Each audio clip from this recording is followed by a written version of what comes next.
Еще одна зарисовка из моего творческого процесса. Взяла коробку, с этой стороны на горячий клей приклеила кору, с этой стороны стебли от подсолнухов высушенные. Вот.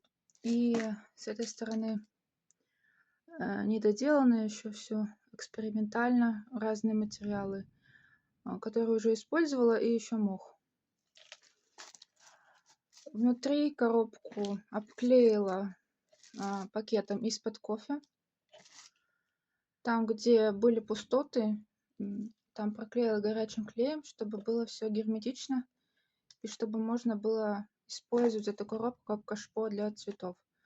У меня большинство цветов в маленьких стаканчиках, и я хочу сюда несколько поставить, 2 или 3 цветка разных. Ну, когда делаю, покажу еще.